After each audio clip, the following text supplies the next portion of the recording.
show my love for you. Welcome to Marriage Mondays, where we talk about all things marriage and, of course, most importantly, family. Thank you guys so much for watching and tuning in and listening. Thank you guys so much for your support. Thank you. This is Marriage Mondays.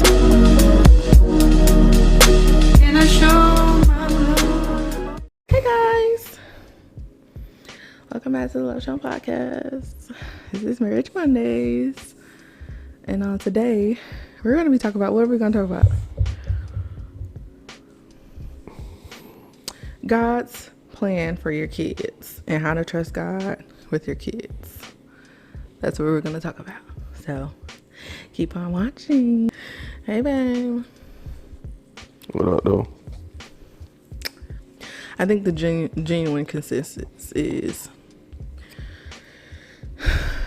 letting go and letting God and trusting God with your kids. And you and my mother kind of got on to me about, oh, well, what's going to happen if RJ doesn't do what you want him to do and be what you want him to be? I'm like, that's fine.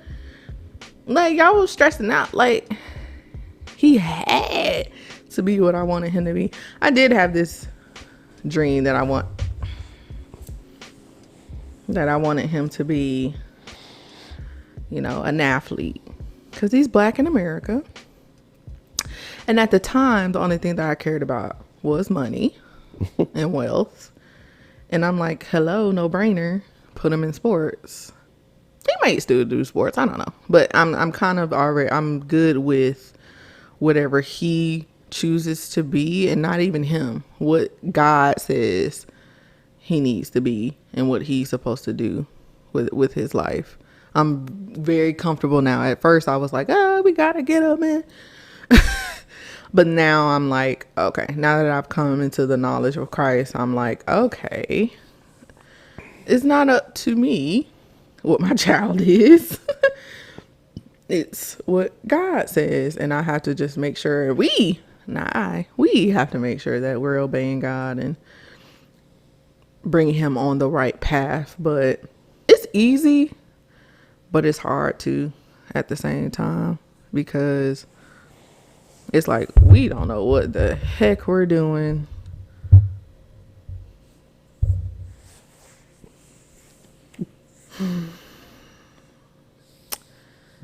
And so what are your thoughts on it? Did you say, okay, I want RJ to be this? Did you ever do that? No, not really. Oh, dang, it was just me. I mean, because I'm so I think Not it being just me, Chad. I think I seen, when it comes to kids, and I seen things through a different lens. Mm-hmm. Having an older sibling, and to a certain extent, kind of having people feel like, oh, I would just kind of do the same thing that he did, and some of the things that he didn't do, I was supposed to do, and stuff like that. Mm-hmm. And I think that just puts an unwanted pressure on kids. Mm-hmm. And sometimes it's not even like that big of a deal, either to the parent or to the kid or whatever. But it's a little bit of a, I guess it's a little bit of a different lens. So, you know, in being myself, I wanted to be 10, 15 different things, you know, before I became an adult. And even after I became an adult, I still changed trajectories a few different times. So because to that point, I think your values change through time.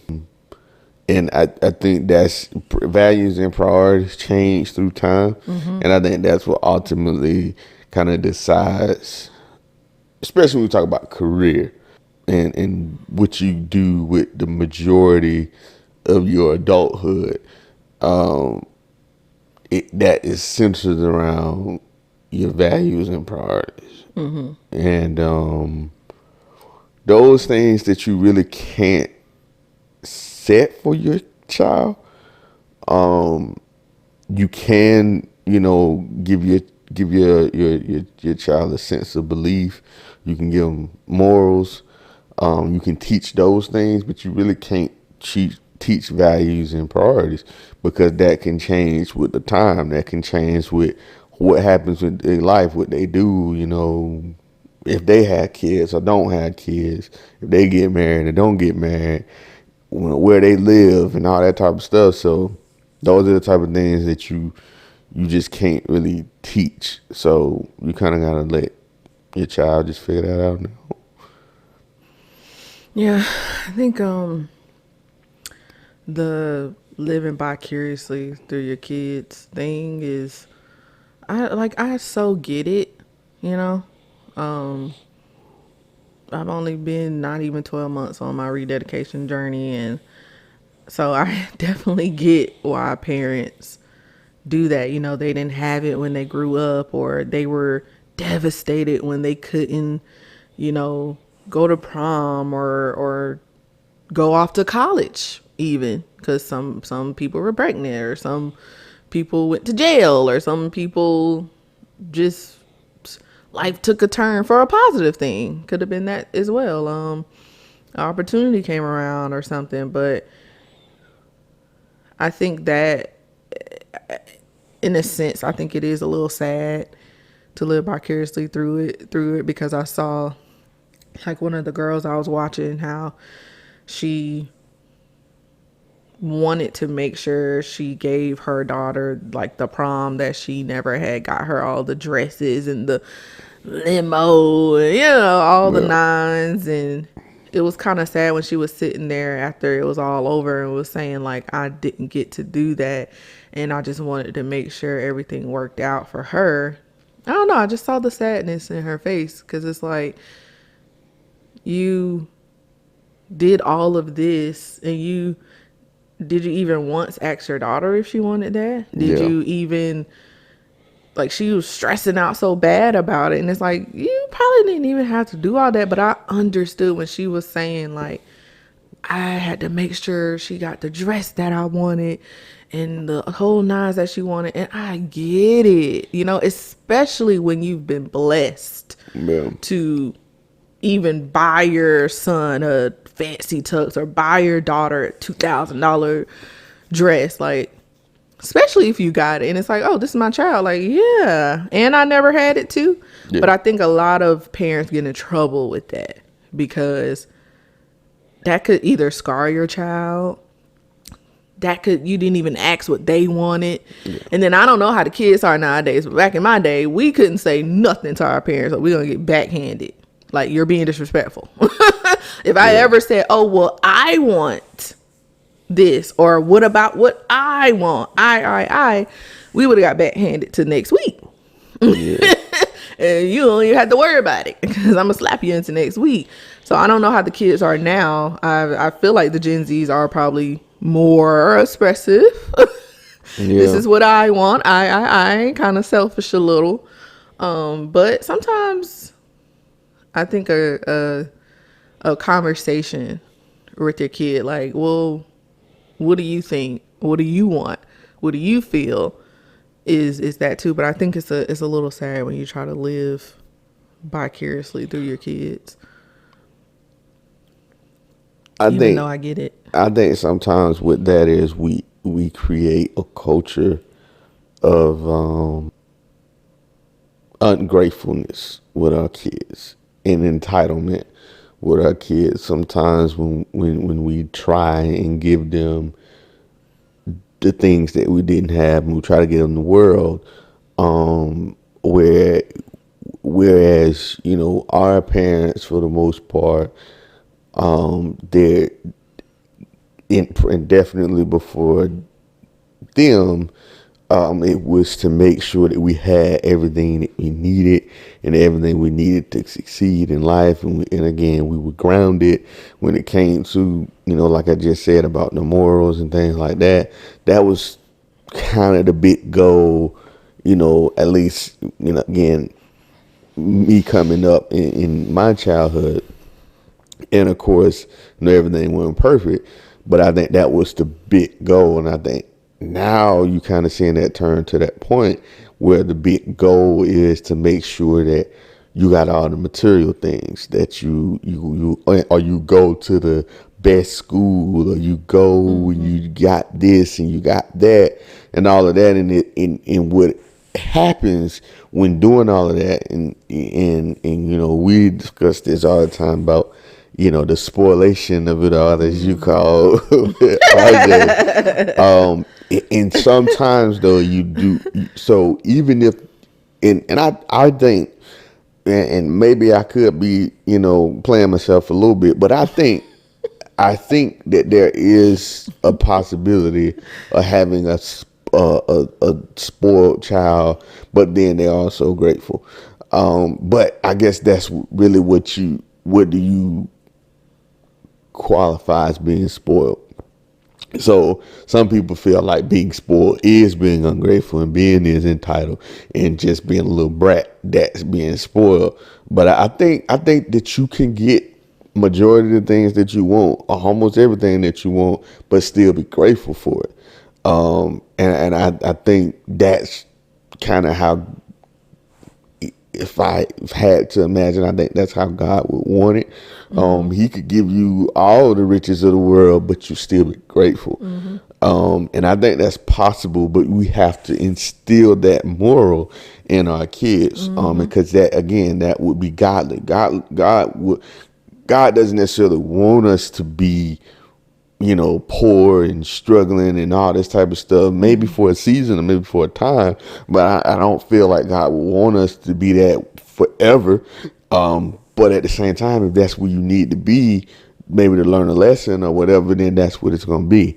But yeah, I think that's probably the big thing, with trying to give your kids everything.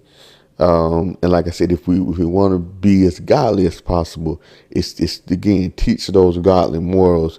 Being thankful for what you do have, even if it's not the best, quote unquote. Even if it's not what Jimmy, Bobby, or Tyrone have, or whatever. Even if it's not that, you should be grateful for what you do have. I try to, teach RJ the way he should go, because I definitely trying to, teach him about God and make sure he knows. And that way, when he does get older, he won't stray from it. And,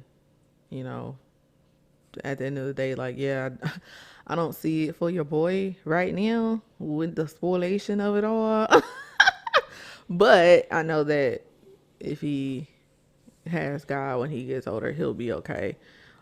It's just about having a healthy balance with that. I want us all to be on one accord and to not give him everything, not to say yes to everything, because that's where the damage, I think, comes in. But once again, if he, when he gets older and he has God, he'll be all right, and he'll figure that out. I guess because same thing what I was just talking about, living vicariously through your kids, which it can be the opposite way too. You could, what you were given when you were younger, it could have negatively affected you, and so you're doing the same thing for your kid, and 9 times out of 10 that may be what they need, because like what I'm dealing with now, dealing with disobedience, dealing with control, dealing with laziness, because this is kind of what I've been in for the past year. Laziness and being in control of everything, of my choices and actions. I've became spiritually spoiled. Ooh, I wonder if anyone ever said that. Am I the first person to say that? But because I became spiritually spoiled, now I'm literally, feels like I'm battling with God, and it's horrible. I'm going through a very rough time. So I don't want RJ to deal with that when he gets older. to be in the exact same position he's in. So once he comes into the knowledge of Christ and gets the understanding of, oh, I can't have everything I want. Oh, I can't be controlled. Oh, I can't be lazy. Oh, I can't eat McDonald's every day. I don't want it to be hard for him like it's hard for me now. So I'm trying to learn from that and trying to get him to be like, listen, let's not be lazy now. Let's not be spoiled now. Let's not be always in control now. Let's be able to trust God and be obedient as well now, because it should be a, hey, do this, and it should be a yes ma'am, yes sir. You know what I'm saying? That's where I'm trying to get it at, you know. Yeah, and I think you know, With maturity. The other thing about it is, yeah, to that point. But I'm scared he's gonna be like me, and I don't want that. I think kids, you know, people say it all the time, and I know it's so cliche, but kids sometimes are going to be kids. Kids are going to press their limits. Kids and they are should going be kids. kids are going to test their parents. Yeah. It's just what they do. It's just like we test God. But all the how time. many dang tests though? How many times do we test God? We test God on a daily basis. Yeah, but like, if it's failed. That's what I'm saying. Exactly. That was like, how many times, if we truly thought to ourselves, how many times have we disappointed God? Mm-hmm. Like countless. Like we just on a daily basis, just the stuff that we do, the stuff that we put consume in our bodies, the stuff that we consume in our eyes, just the daily life that we live, stuff that come out of our mouth, all that type of stuff. But I feel like it's different because with humans, we're dealing with human logic. So if RJ understands, it should click by now. Like, okay, if I know my limits with my human parents and brain, then I know how to act accordingly. With God already knew we were going to make those mistakes, and he already knows that we were made from dirt. So he knows that our flesh is very strong. And once again, he's already seen the end of the world. So it's like he already knows what our life was when we were going to be born and when we out of here. He already knows all that. But with our human logic mind, it should click. Like, okay, I know I can't do this with mom. I know I can't do this with dad. I know I can't. And to be honest, it does click for kids, but they manipulate it through their own ways. Like, again, we see it with RJ all the time. He knows that there are things that he can do with me that he can't do with you. He knows there's things that he can do when he with his uncle and grandma that he can't do with you. He knows that there are certain things that he can't do at school that he can do here, but he's just trying to navigate through it all. And so, yeah, he's going to test those limits. He's going to go to school and he's going to do things that he does at home and try and see if people going to let him get away with it. And if they let him get away with it, then he's going to do it again. And he's going to do it again and again and again. And then now he realized, okay, that's all this fair game over here. Now, if I go over here, it might not be fair game. He ain't going to, just like when he be playing around with his grandpa. He hit grandpa wrong the wrong time. It didn't end well for him. He ain't never hit grandpa again. It's over with. He not going to do it. Now he'll hit me, he'll hit you because we play with him. He hit his uncle, he do all that. He ain't never going to hit grandpa again. He ain't never going to hit grandma again. That's what I said. He'll get it, but once it comes to the spoilation of it all, he ain't getting it. So that's where the Lord needs to come in. Yeah. And so to that point, yeah. But we all have to be on one accord, unfortunately. And that's just setting the moral factor. Like I said, of being gracious, of being having gratitude for it. But I mean, like I said, it's also that other part about it is, you know, you said it and it kind of, you know, clicked to me. You know, everybody, the timing part of it is always the conversation And some people say, well, he's only 8 years old and this and that and that and that. And that might be a valid point. Okay, he's only 8 years old. But then at the other flip of the coin, he's 8 years old. He's not 5, he's not 4, he's not 2, he's 8 years old. So it's like, well, okay, because some people could say, well, my child was like that too, but then when he got to around about 11 or 12, he got around the middle school time, it changed a little bit, and he started to get things a little differently. And that could be real well true for RJ as well. So, but, again, that's where God comes in, to your point. That's why you have to install those morals. You have to make sure that again, he understands that there may come a time where you might not be able to get what you want, because what you want may be out of reach for me and for you and for your uncle and for your grandparents and for whoever else in your life. It may be out of reach. You may come tomorrow and say you want this $5,000 computer or something like that, and that just might not be in the cards. We really do need to. I'll probably say pray with your significant other, your child's parent.